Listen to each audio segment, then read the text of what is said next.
I've always wanted to help people. They blacklisted me. Thought, I'm doing all of these things and I'm so smart and no one's thought of this before, and wait, it's gone. You've got to build a system. No point having a great system if the people don't believe in it. Automation is king. I'm doing it here in the shop. ChatGPT came out and it was just amazing. Game changing. Hopefully, we learn more about ourselves. Yeah, absolutely. I lost half our client base. Oh, really? Shit. Yeah. And she is like a meerkat. What was that? If you don't maintain something, it's going to break. If you don't set good habits, then bad habits will follow. But it's even more powerful if you go and help someone and just pull them up a little bit. Hello everyone, my name's Graeme and I hope my younger self is listening. We're up to episode 16 of The Hard Way. Tonight we have a digital entrepreneur, the founder of DigiMark Australia, and a very nice fellow with humble beginnings in Ipswich to building an award-winning digital systems. Welcome, Steve Jaenke. Welcome. Thanks for having me. You want to get right into it? Sure. All right. So, early life. Growing up in Ipswich, around your father, who was a creative salesman, business owner. I've got some teenage experiments into tech and building websites for your gaming guild. I want to hear all about it. Sure. So we grew up in this place called Ripley. There was a township of Ripley, and then we lived out on property. And my dad at the time, he was selling cars, and then he went into blinds, and he went between cars and blinds until he eventually made his own blind company. And it was early on that I realized, and mostly because Dad would often say, if things got hard, look, we've just got to go and make some money, because if we can make some sales, then we'll get through it, it'll be fine. And I learned early on that it wasn't a matter of figuring out how to ask for a pay rise, or he was effectively creating this thing called money, because something would come up and then he would fix it, and then another thing would come up, he would fix it. And it wasn't until later on, reflecting on that with DigiMark, that I realized that growing up, I was actually starting to do that early on. For example, I had a paper run. So I'd go from my parents' property all the way down to the township, which was about 5k away, and I'd do the 4 streets of the township, and then I'd ride home, which was quite a lot. So I actually got a couple of mates to help me out. So I'd get $100. I'd give them 20 each. I'd keep 60, and then we'd go down to the shop and I'd buy them some chips and lollies. And so it's that whole diversifying. It is using the tools in front of you. Yeah. Wish I thought they were tools. No, they're good friends. They still are. So, tell me about the gaming guild then. So EVE Online. Yep. It's still around. Yep. You played it. Yep. Wow, you'd be the first. Well, I'm actually an old Guild Wars guy. Yeah. So you notice the animosity already? It's like, oh, one of those people, right? Yes. I really liked EVE Online. I played it a little bit too much. Yeah. And I learned a lot about trading and that sort of thing from that game. One of the most important things that I learned, which is brought into DigiMark, is I started building websites for the corp, which is what they call it instead of guilds, so that we could have a place where we could chat and keep all of our different builds and all that sort of thing. Yeah. It's interesting how that plays in. Playing Guild Wars, which we had guilds, our plan was to have, because you'd have alliances. So our idea was to have 1,000 members. So because you could have 10 guilds and alliance fit out each guild. We did something similar. But I didn't build the website. One of the other guys who was part of it said, let's build a website, let's charge a subscription. So then we could actually help all the different guild members buy all the resources they need. Oh, that's just clever. We charge $5 a head. Yeah. put that into a pool, and then we're able to buy all the resources from them. So we had all the better players came to us because yes, there's a whole thing to it.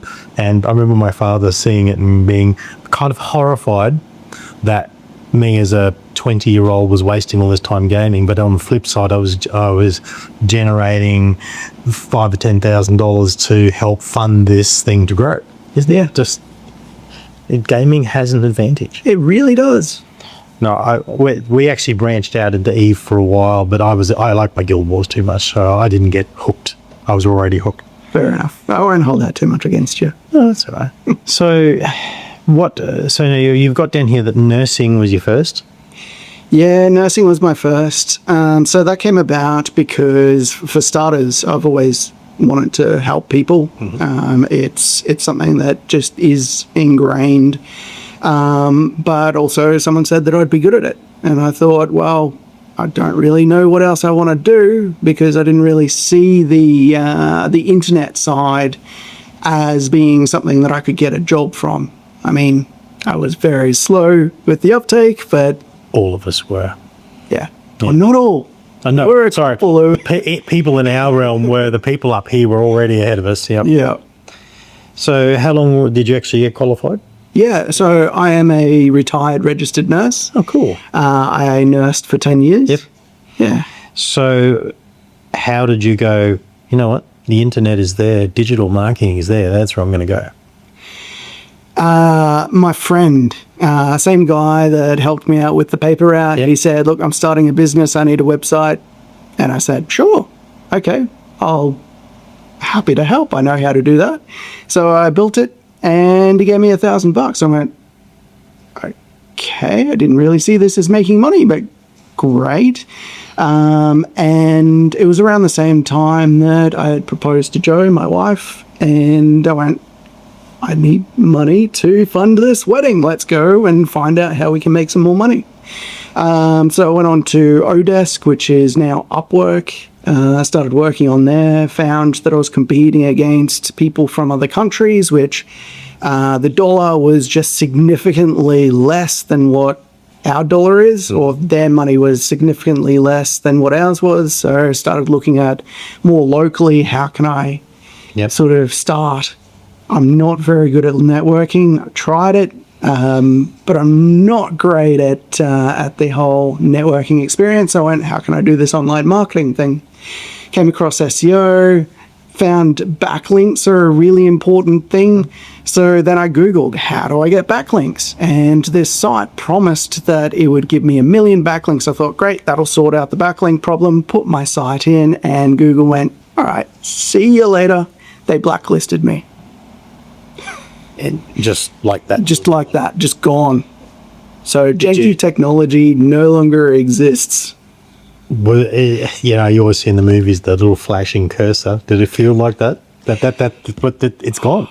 It was heartbreaking because I thought I'm doing all of these things and I'm so smart and no one's thought of this before, and wait, it's gone.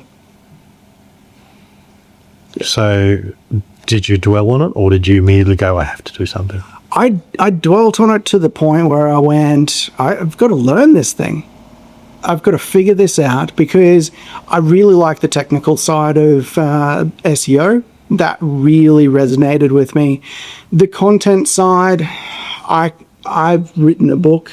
No one knows about it because I don't like it. It's fiction. So I can write. So I liked that side of things. And then I just needed to figure out this backlink side of things, which it really made sense to me because it was voting. So the more votes your site gets, the more likely Google is to trust your site. Yep. So it made a lot of sense. I wanted to learn it, and then it just put a bee in my bonnet, and I had to figure it all out. You've got some influences here, like Tony Robbins, Rand Fishkin, a few others. What makes people like that influence you in? Rand Fishkin really stood out to me. So he is an SEO. He created Moz, which is an SEO tool, and has moved on to more customer research side of things. So I found him to be really interesting because he actually explained the granular details of everything. Same with Chris Doe.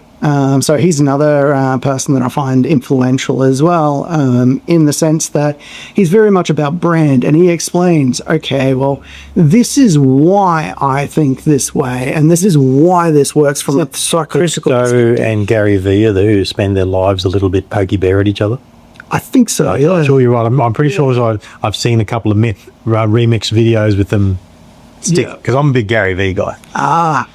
Yeah, but it's I just love those ones where they just subtly poke each other.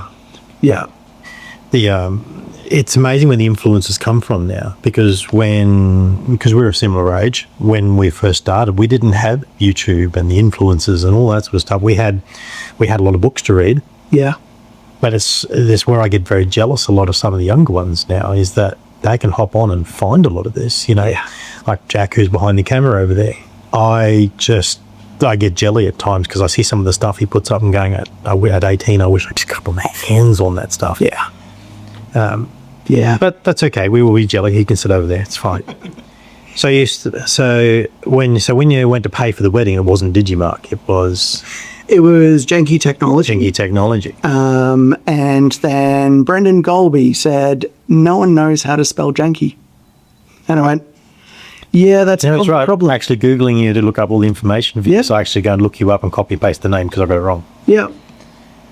So the long-term mission came into play then. So you've gone, okay, flashing cursor, it's gone. Yeah. You go into the long-term mission. Then you're starting to juggle hospital work, marriage, growing side hustle. How did you do that? Not well. So I would get up at 4 o'clock. Yep.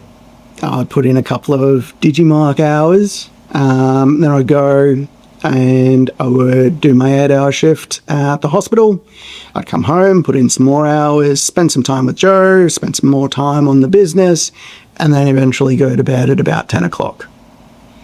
And because only so many times you can rinse and repeat that before, I'm assuming at some point the wheels came off there? Thankfully not. I was able to sustain it. Now, not so much. I tried getting up at 4 o'clock about 3 months ago. I had a couple of things that I wanted to get done with another venture that I'm undertaking, but we'll explore that later. Yeah. It's not for me anymore. We could do the 4 o'clock. For me, it's not the 4 o'clock's the problem. It's about the 6 o'clock later on, that evening that you're like, yep. Yep. So how did you find clarity in the chaos? I found one of the biggest things that that I've been told so often that it's actually stuck is you've got to build a system. Business is just this really big system. Just build systems and then the rest of the business will work. So I tried doing that and it failed. And I tried doing that again and it got a little bit better, but then it failed. And then I figured out that it's not so much the system alone that makes the business. It's a range of different things. So you've got to have the system in place, but you've got to have people to run the system, and you've got to have leadership over the top that run the people so that the system and the people all run nice and smoothly and everyone's happy and no one... Because there's no point having a great system if the people don't believe in it. Yeah. So that probably brings me to a sentence that says, we lead, we inspire, we create. Yeah. That's from you. So what does that mean? So one of the things that I've always strived for, not just in DigiMark, but in my own life, is that sense of excellence. And I think that it's that thing that it's almost like a cloud. You can't really grab at it, but you can see it. It's right there in front of you, and you can always try and grasp it, but you can't quite get there. And it's incredibly frustrating, but constantly striving for that excellence is what I see as leadership. Are you a perfectionist? A little bit. Yeah. Does it drive you mad? A little bit. I know. More so my wife. Yeah, Tila struggles with that perfectionism because she's like, well, if it's not perfect, why am I doing it? Yeah. And me going, you're 80% of the way there. It's going to be amazing. Well, that means there's 20% still on the table. What am I doing wrong?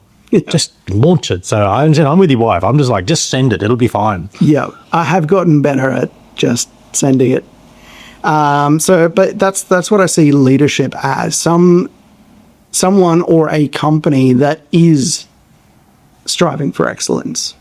I like what Simon Sinek has to say about, I'm not sure if you're familiar with his book, The Infinite Game. No. But he talks about how most businesses shouldn't be looking at a zero-sum game.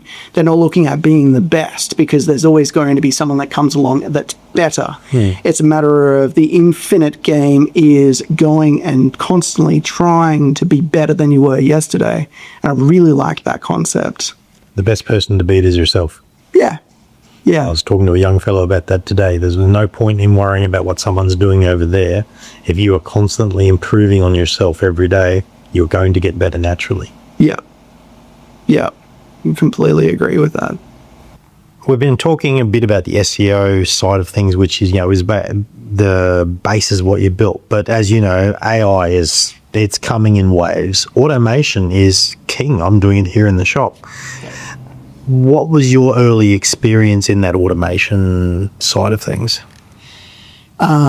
Email marketing is probably the first experience I had with. Oh no, actually, I worked at Schweppes once.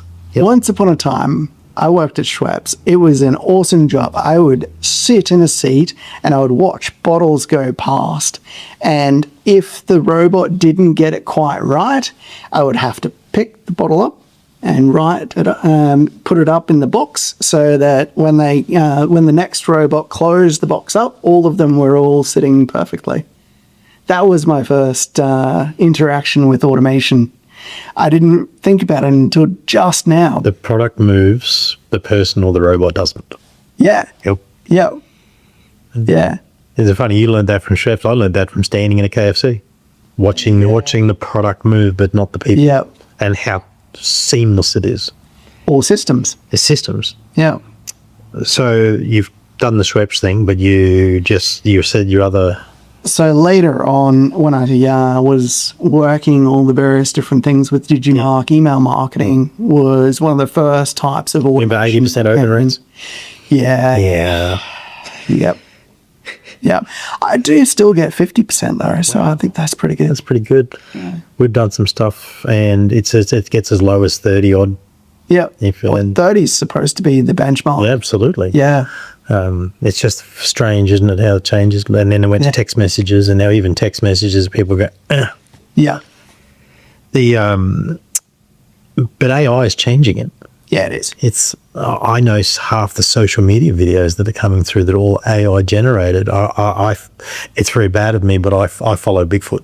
Yeah. And it is the most inappropriate thing you'll ever see in your life, but it's killing me. I just think it's hilarious. Yeah. But it's actually... And Yeti as well. And Yeti. But I've actually gone through and followed the creators and what they're doing, and it's really clever. They built themselves in a brand just like that. Yep. It's phenomenal. Yep. And that's all through Google VO3, I think it is, which came out like a month ago. Yeah. But how amazing. You talk about us here and then someone grabbing something. Yeah. They've got basically some drug dealing Yetis and Bigfoots, and they've created a brand overnight. Yeah. Anyway, probably not the best subject, but it's just sensational. And then there's the kangaroos and everything that go with it. Yeah. But if we actually track it back, I mean, AI was late 21, early 22, and then it just started, and no one really took it seriously for the first 6 months. I was playing around with Jasper and Phrase because I came across these AI tools that were supposed to be the be-all to end-all to content writing, and they just fell flat. I didn't find that they were really useful. And then November 2022 came along, this thing called ChatGPT, came out, and it was just amazing. Game changing. Yeah. Has it changed the SEO world for you? Yeah, absolutely. Yeah. Like instead of spending 3 weeks on a content plan, we've stripped that down to about a day. So we've still got to do all the good research and all that sort of thing, but actually thinking about these things, we just go into ChatGPT and we start to narrow down on what it is that we're actually wanting to talk about. We can pull in all of their blog posts as well. So where we would have to go through and look at what we had covered previously and tie them all together, we just throw it all into ChatGPT and it provides us with a lot of instruction. You look at me building the question sheet for you. Yeah. I narrowed you down through some of your blogs and all bits and pieces. I said, okay, these are the standard questions I use. I need to build a series of questions to ask you. And it came back to them. And then I went to you, I need you to build this out. And then I created the run sheet. Now, that would normally be a week's worth of work. Yeah. Took me an hour. And then probably another 20 minutes on this because I run it and then I actually go through it and make sure there's nothing that I'm missing between the two. And then onward we go. Yeah. So has it changed the tools you use? I mean, there's ChatGPT, but in the SEO world, has it changing what tools you're using for SEO? Yes. Yeah. So we have traditionally used RFs, but now we've gone to this other tool which just collects the data called Data for SEO. And then we've used an automation tool called NA10. So with NA10, it's basically like Zapier, except it's more, you can code in there. You can do a lot of different things. They've got a whole range of different nodes. And then if it doesn't have, I'm getting two. Oh, no, you got me. It's fine. Keep going. Keep going. Jack, do we still have you? Oh, yeah. It's phenomenal. Yep. Because what we've been able to do is not only can we pull data in the way that RFs, so RFs is a tool where you can go and look at what sort of traffic you're getting, where you're ranking for your keywords, what sort of backlinks you have, where the backlinks are coming from. Data for SEO does all of that for... it's not even half the cost. It's a fraction. I would say 25th of the cost. So bearing in mind, like these tools are like $500 a month. I'm now paying $5. It's crazy. ROI. Yeah. Yeah. And it just cycles through and it goes into our Notion system. So we end up with a table at the end with a whole heap of keywords, with the cost per click, the amount of traffic that the search volume that they're getting, and various other criteria that we look at. And then we get into the fun stuff too. Like you have a dietitian that has an AI run clinic management system. Yeah. So with this dietitian in Sydney, when she first came to us, she had this big model, which is it's the first time that I've ever seen someone draw out this flow chart of all of the various different things, but she needed the flow chart because she had her and her VA going through each step of the way. They would get the email from their referral partner.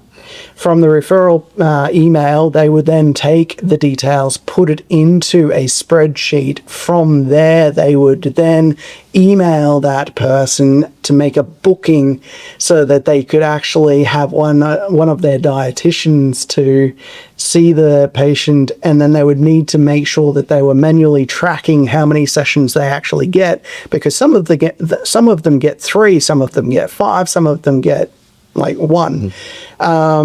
And all of that process was all manual.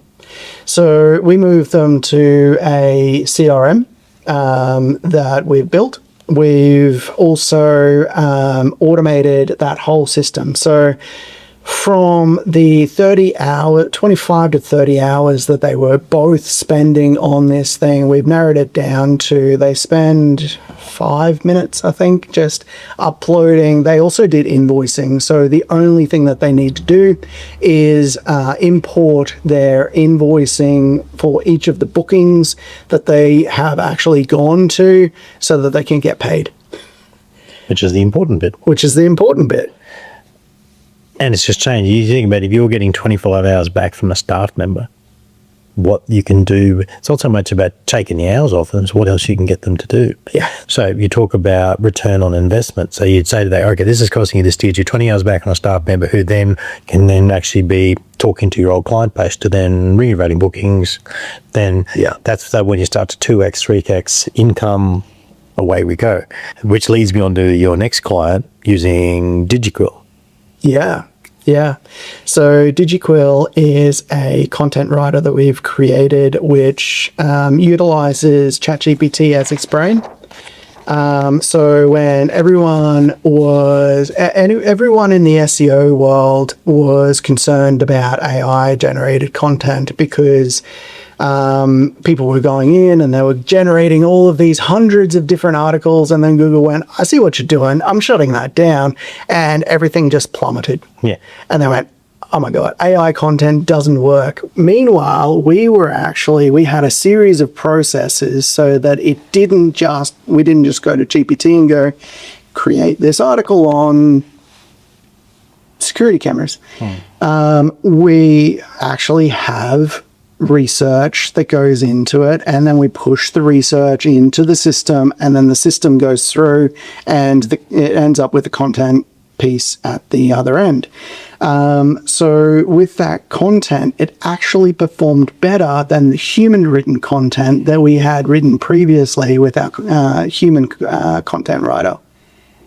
And it still performs better, to the point where they increased their revenue, their monthly revenue. So they were getting 30K months. Now they're getting 100K months. It's crazy. Yeah.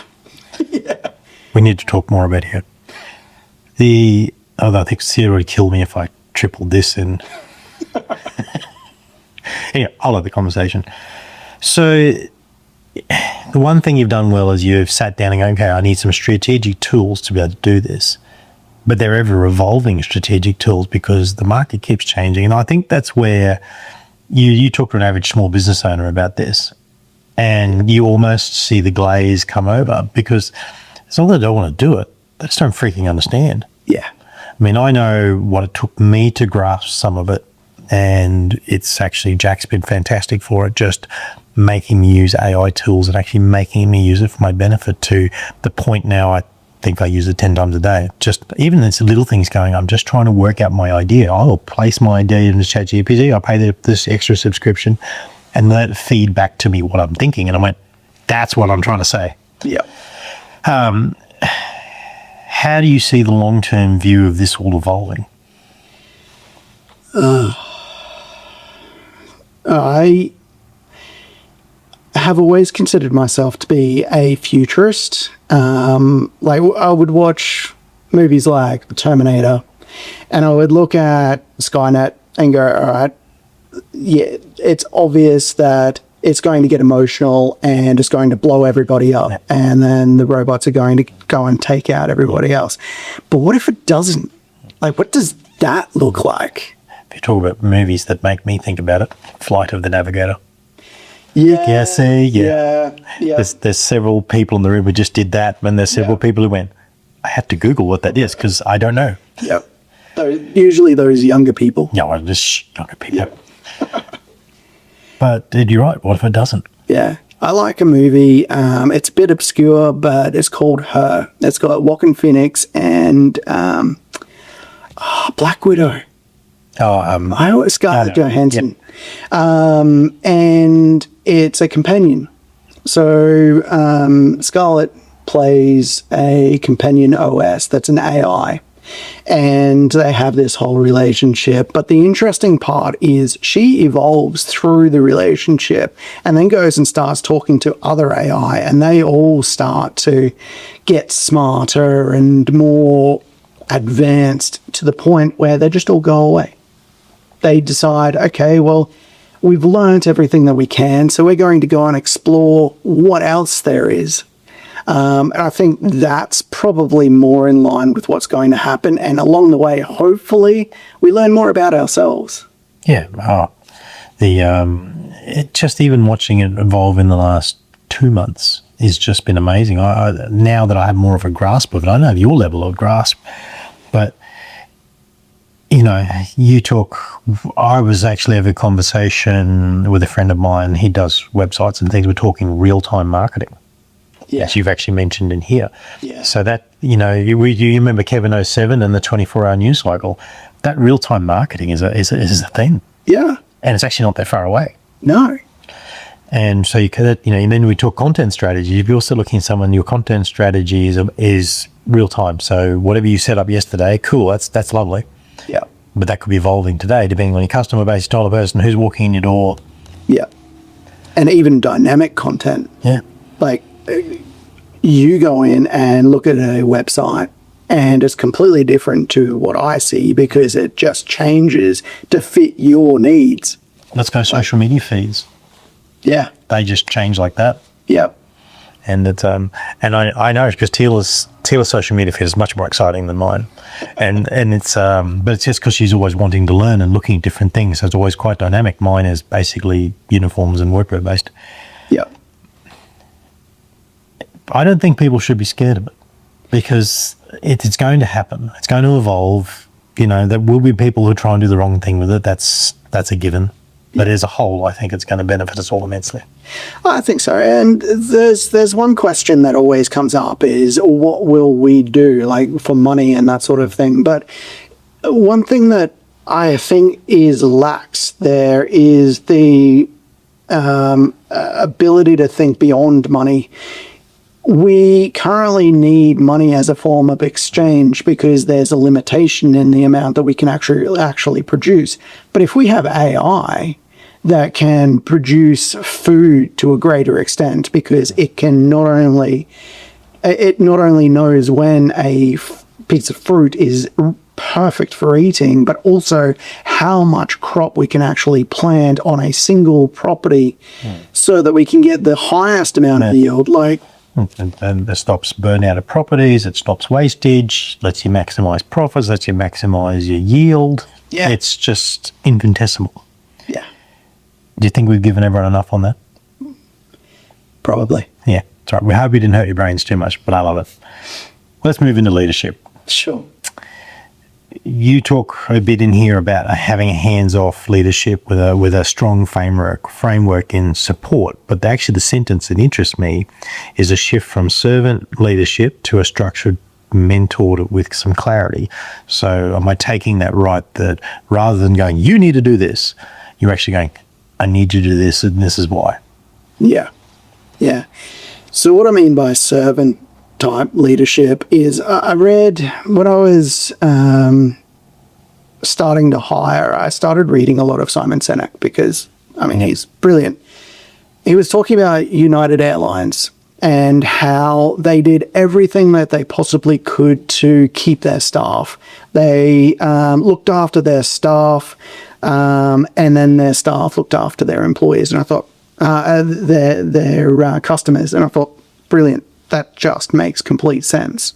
So I started trying to do that, but I didn't do it correctly. Instead of going in there and giving them the instructions that I wanted them to follow and then letting them do what they do best, or giving them a framework more so and letting them work the way that they feel most effective in that, I just went in and became their servant. What can I do for you? How can I make this better? What do you think of this framework? Do you think that it works for you? Let's adapt that so that it fits more into your daily operations and that sort of thing. And I started moving away from what actually worked to trying to please them. Did you find you sort of almost had a system per team member? Yeah. Yeah. Yeah. Did that affect the bottom line? Yeah, absolutely. I lost half our client base. Oh, really? Shit. Yeah. Okay, we're going to explore that a little bit more. But so you went too far with it, but what made you realise that you were losing people? I started with our reporting. I do like to tinker. Yeah. And I was looking at it, and everything was trending down with our clients, and things were getting ticked off, especially me. And I couldn't figure out why, because all of this stuff was getting done, but they were still moving backwards. But when I went and had a look at the stuff that was actually getting done, it wasn't the things within the framework. The framework had changed to this other thing that they were doing a lot of great work. It was just not the stuff that would move the needle in SEO. So yeah, it was a little bit too late, unfortunately. Was it actually, did it make your staff happier or unhappier that you were sort of giving them so much rope to let them do it their way? I found it to be actually really interesting that a lot of the time I was asked, what do you want me to actually do? And I went, well, I just want you to follow the process. And I'm like, yeah, but what do you want me to actually do? And I was hearing, but I wasn't actually listening. And I think that's... And that's really hard, isn't it? Because, because this thing, it hurts this thing too, because you realise, oh, shit, I've missed something. Yeah. I've done it here. I'm to be really honest, and you have to own it. You're looking at this person going, this is actually not your fault. Yeah. I didn't put the box around you to go, this is what I want you to do. Giving them a little bit of leeway to influence it so they correct it, but not putting the box around them. Yeah. How did you change? Did you change your hiring or viewpoint on employing people from there, or?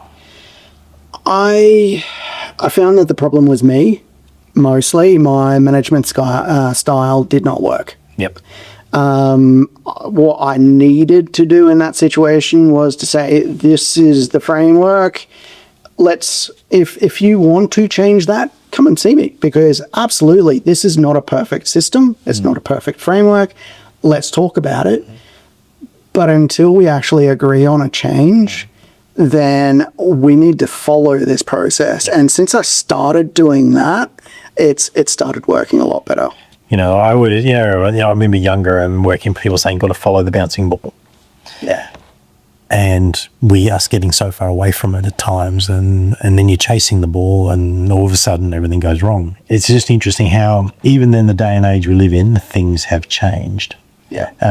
But how simple they are. Actually, the principles are still the same, whether you had a business in the 1800s or now. Yeah. An actual principle of the square box and guiding staff for the process hasn't changed. Yeah. So like me, trying to look after yourself and do all of this is hard. If I didn't have a calendar, I would be stuffed. Yeah. How has that changed what you do? Yeah. I live off of my calendar. If things aren't in my calendar, they're not done. To the point where my wife will say something and I'll go, just a second, I've got to put that into the calendar. And she used to get really upset with me because she would go, oh, no, just remember. I'm like, I'm not going to remember. It needs to go in here. Otherwise, tomorrow I'm going to be working and it's going to get missed. Well, you've met little Chloe, who's my right hand. She's 17, and she'll hear me say, yeah, no, I'll see you Thursday. And she is like a meerkat. What was that? What? And it's in my calendar because she doesn't want to hear me on Thursday going, was I supposed to be somewhere? And it's just that, and it's changed how I operate. Yeah. I just don't miss things. The one thing I love in here, which is my favorite, is the morning review. My sales team, which has the combined age of 55 between three of them, that is our most important moment of the day. Why is it yours? I find my night is probably more important because it sets me up for that morning. So what I do is we've got a project manager, which I built. I like building stuff, so where I can. So anything that's not in the project manager, I write down everything that I can think of off the top of my head so that I can sleep, because otherwise it just goes through my head. Don't forget this, don't forget this, don't forget this. And then You awake in the middle of the night and put stuff in your phone and go back to sleep? thankfully not anymore. No, I'm not out of it. Try it. Just write all the stuff down. I've gone to the notebook because the glare from the screen. Yep, sorry. Yeah. And then of a morning, I'll go through it with the project manager, and I'll choose 3 things that need to get done that day. And then from there, I'll do those 3 things. Sometimes it'll be one thing because it's one big thing. Sometimes it'll be a couple of things. And then those things that I need to delegate, I'll put those down as well, and I'll put those into the project manager. But that's the start of my day. When I get straight into work, I mean, the first thing that I do is coffee. Oh, absolutely. Don't you dare talk about anything else. You've got a line here about automation of habits. Yes. So habits are like biological automations. Yep. That's fundamentally what they are. I like Augmentino's thing. I will set good habits and become their slave. Brilliant. Because so often we fall into bad habits. And I'm a big believer in entropy, not only because it's a scientific fact, but also entropy is a huge thing in business. If you don't maintain something, it's going to break. Yeah. The same is true of your habits. If you don't set good habits, then bad habits will follow. They're just like weeds, they grow. Absolutely. And there's half the time you don't realize you're doing it. No. And that's right. I'm very grateful to having my wife who points them out when I'm falling outside my process. One of the things I talk to everyone a lot about in working for yourself is the mental health perspective side of things. Now, I talk very actively with everyone that working for yourself is not for the faint-hearted. It's not something, it's one of the most glorious things you'll ever do, but it is challenging. Can you shed some light on the mental health side for you, challenges and positives, and how you've worked with it?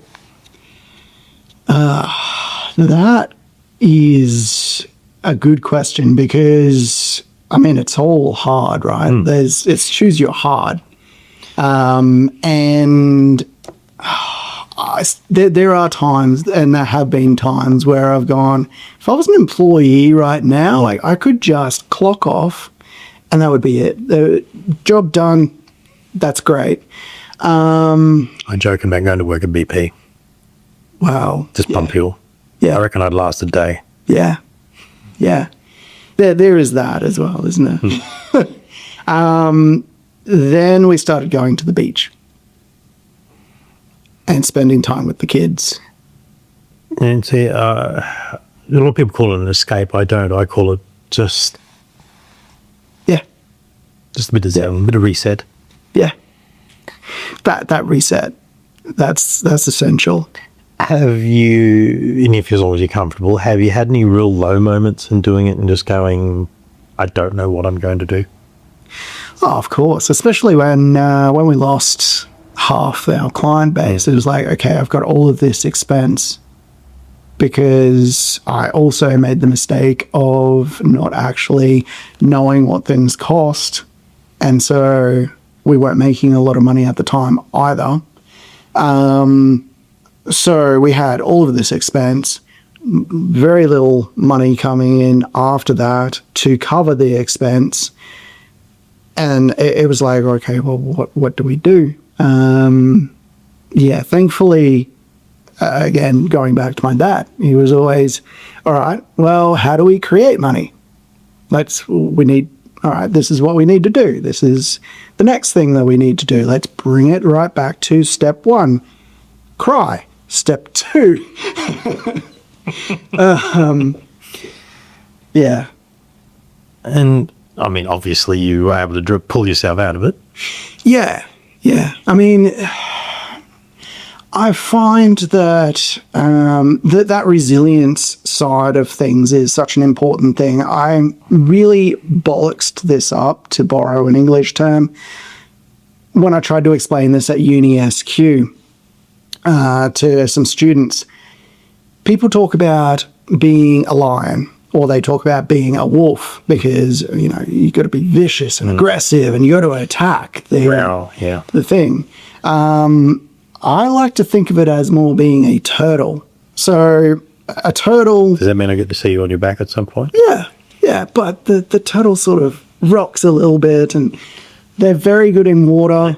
Yeah, I'm also very good in water. I'm not. I couldn't swim my way out of bed. But they are resilient. Like, they're hard. If they get threatened, then they're able to sort of pull themselves into their hardened shell and recoup.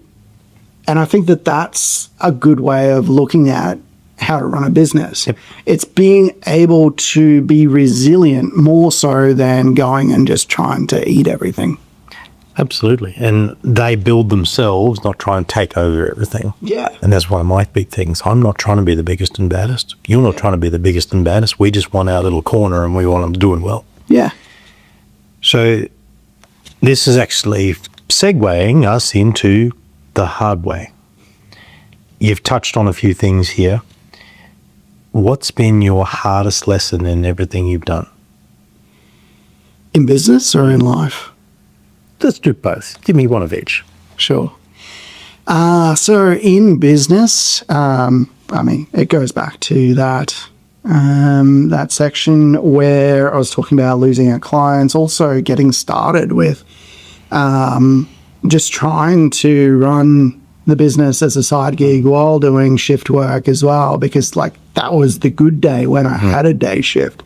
I mean, you got to swap things around if you're an afternoon or of a night. And if anyone's seen a nurse after about 3 or 4 night shifts, you were burning the candle at both ends. Yeah. Did you have a dawning moment you realised that I shouldn't be doing this anymore? Yeah, I'd been moved to learning and development because they discovered that I actually had skills outside of my nursing skills, so they put it to use in learning and development. So I started building education modules for the nurses, and they thought it was great because I had this clinical knowledge and the technical skill, so I was able to bring both of those in.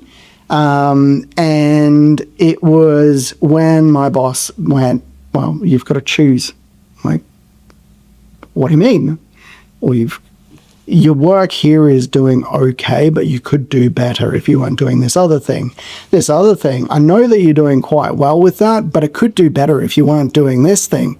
You've got to choose. All right. So you had a sliding doors moment with someone who actually gave a bit of a crap about you and said, yeah. Did he give you a nudge either way? She did, yeah. Yep. Yeah. She said that you were clearly passionate about building your own thing.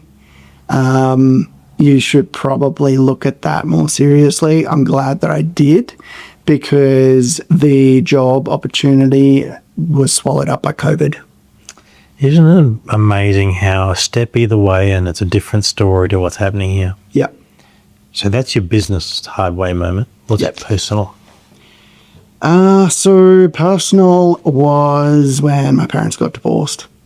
Because the night before, I remember I prayed to God, bringing God into it, because why not? Everybody else does. And said, look, I just want a resolution. Then neither of them are happy. I just want a resolution. The next day they split, and I went, oh, crap, I did that. And then for 3 years, I carried that. And you blamed yourself? Blamed myself. Did you ever talk to them about it? No. Have you ever talked to them about it? I have not. No, I don't think that it's really something that, I mean, they're both happy now. Yeah. It's not worth talking about to them. It doesn't really matter me anymore. How do you think they would have felt at the time that you were blaming yourself for something that was probably going to happen by the sound of it? As a parent now, I mean, there's no way that my son would be to blame for if anything happened. Like, John and I are great, but if anything were to happen, it wouldn't be because of the kids. And knowing that as well, that's helpful. And it's those experiences are part of what shapes you too. It's hard to explain to people that sometimes the worst experience in your life can actually be the best motivator to create your your best life. Yeah. Sorry, I'm just taking that bit into both those stories were kind of, one of the things you've noted here is the importance of stepping out of the weeds. What does that mean? Well, no one likes weeds, right? I mean, they just grow by themselves.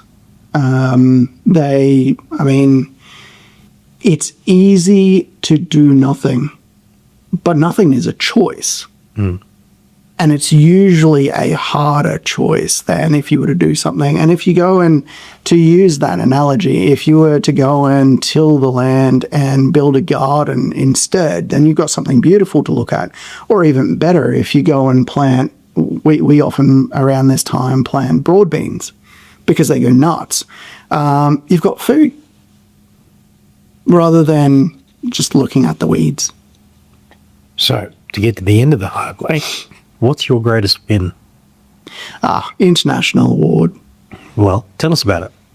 You're allowed to brag, it's fine. Sure. So this isn't a strong suit for me because I don't like bragging, but we did a website for Recognition Plus where we went and did a whole brand strategy. We built the website. We built in this integration into this other system, which allowed them to just open up their inventory completely to a whole range of different providers.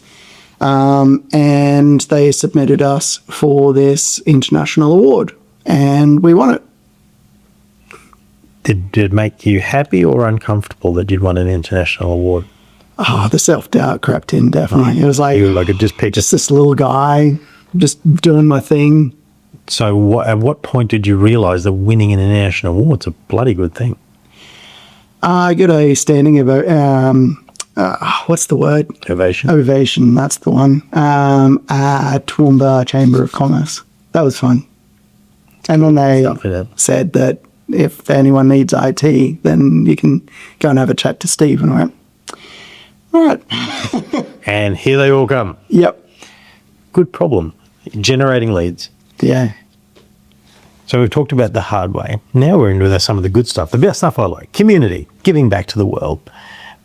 I know you're not a very public giving back person. You know, you're not one to really get on the pedestal. Occasionally you have something you really get your teeth into and we all get a message saying, help me. Yep.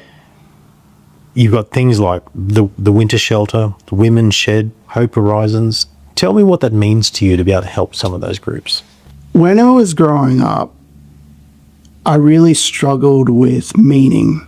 I really wanted to know what the meaning of life was, and I devoured so much information around meaning and why we're here and all those sorts of things. And one fundamental truth always came back: whatever you choose. And I really hated that. But then I thought that's actually really powerful, because I can choose to be really greedy, and I can choose to go and build all of these various different things for myself. But it's even more powerful if you go and help someone and just pull them up a little bit.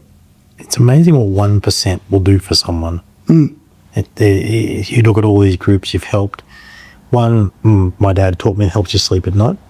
Yeah. Two, if you help one person out of 100, it's powerful. Yeah. Do you have any other community projects you've got your eye on at the moment, or stuff that you're going to go and help, or? I mean, there's always the base services. They do the sleep out. Yep. So I'll probably jump into that again. It's horrible, but I mean, at least I have a choice to do that. Whereas people, so many don't. On the streets don't. We're toying with the idea of doing an International Men's Day. That'll be cool. By having inspirational people come in. Not that they didn't have inspirational people with the one that was previously there. I think that if we get people in who inspire men to be their best selves instead of tapping them on the wrist and saying, don't be bad, Yep. that's what's needed. You look at men and emotion in general, like trying to get men to emote and engage in these things is hard because like we're men. Yeah. Yeah. Have some concrete and move on, right? Look, it's hard. Like I talk mental health and stuff here, and I talk to working out from a guy if he's not doing well is about a 3-week process. My wife will come back from a girls' night and give me 12 examples. Yeah. Whereas I can have a week with 20 blokes, and my wife will go, "What happened?" Does it? Not much. Yeah. That summed up the whole thing. Yeah. If you could give a message to your younger self and being really honest, what would it be? You're right about Bitcoin. Buy a lot. That's a money one, but I'm talking about something that means something to you. Yeah. So trust your gut because it's usually right, and you can build pretty much whatever you can think of, and that's okay to do that. Giving yourself some permission to do something. Yeah.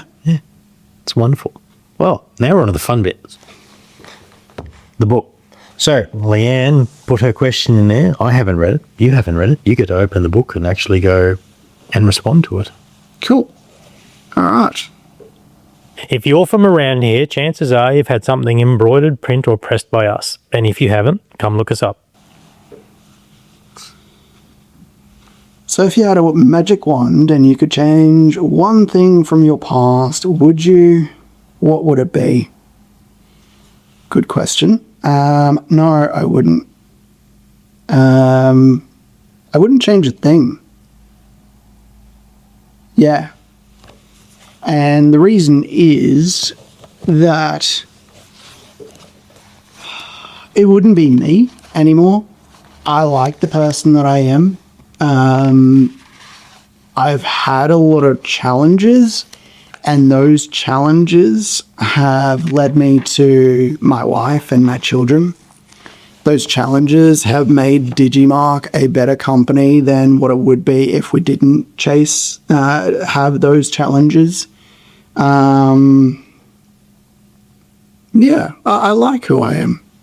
And any change is going to change that. I mean, if I had have bought Bitcoin, then like that was 2013. I met my wife in 2014. So not much would have changed. But in 2018, it went up to $18. I absolutely would have sold down. Great. Excellent. We're making lots of money. We made $200,000 and then it's now $160,000. Like, I don't even want to start. It all makes me sad. Yeah. So you need to get to put your question in here. You get to write your name and write your question for the next person. I don't need to know what it is, but you need to write yours in. That is...